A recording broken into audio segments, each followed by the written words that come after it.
Trap ಷಡ್ಯಂತ್ರ ನಡೆದಿದೆ ಅಂತ ಹೇಳಿದ್ದಾರೆ. ಇದ್ರ ಬಗ್ಗೆ ಸಿಬಿಐ ತನಿಖೆ ಆಗಬೇಕು ಅಂತ ಪ್ರತಿಪಕ್ಷಗಳಿಗೆ ಧರಣಿ ನಡೆಸ್ತಾ ಇದ್ದಾರೆ.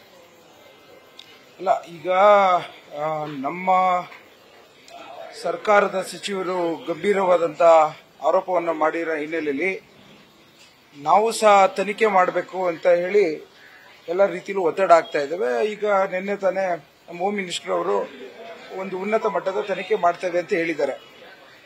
ನಮ್ಮ ಪೊಲೀಸ್ ಆಫೀಸರ್ಸ್ ಇಲ್ಲಿವರೆಗೂ ಬಹಳಷ್ಟು ಒಳ್ಳೆ ಕಾರ್ಯಗಳನ್ನ ತನಿಖೆಗಳನ್ನ ಮಾಡಿ ಬಹಳಷ್ಟು ರಿಸಲ್ಟ್ಸ್ ಕೊಟ್ಟಿರೋಂಥ ಹಿನ್ನೆಲೆಯಲ್ಲಿ ನಮ್ಮ ಅಧಿಕಾರಿಗಳು ಎಲ್ಲಾ ರೀತಿಯಲ್ಲೂ ಕೇಪಬಲ್ ಇದ್ದಾರೆ.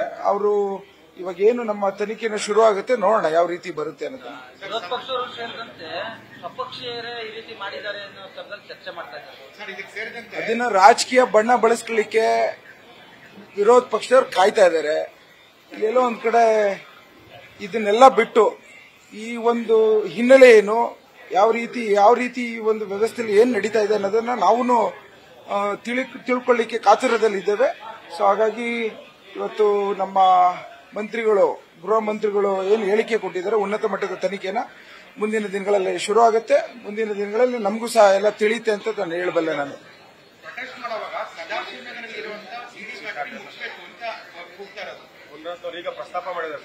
ಸದಾಶಿವನಲ್ಲಿ 10 ಜನ ಇದ್ದಾರೆ. ಸದಾಶಿವನಲ್ಲಿ 10 ಜನ ಇದ್ದಾರೆ.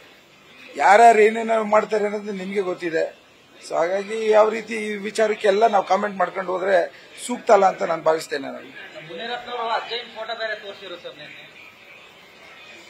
ಮುನಿರತ್ನ ಅವರ ಹಿನ್ನೆಲೆ ಏನು, ಅವ್ರು ಯಾವ ರೀತಿ ಬಂದಿದ್ದಾರೆ ಅನ್ನೋದು ಎಲ್ಲರಿಗೂ ಗೊತ್ತು. ಇವತ್ತು ಜಾತಿ ನಿಂದನೆ ಮಾಡ್ತಾರೆ, ದಲಿತರ ಬಗ್ಗೆ ಅವಹೇಳನಕಾರಿ ಹೇಳಿಕೆಗಳು ಕೊಡ್ತಾರೆ, ನನ್ನ ಸಮುದಾಯದ ಜನಾಂಗಕ್ಕೆ ಬಹಳಷ್ಟು ಅವಮಾನ ಮಾಡಿದ್ದಾರೆ. ಅವ್ರ ಬಗ್ಗೆ ಇನ್ಯಾವ ರೀತಿ ಹೇಳೋದು ನನಗಂತೂ ಗೊತ್ತಾಗ್ತಿಲ್ಲ.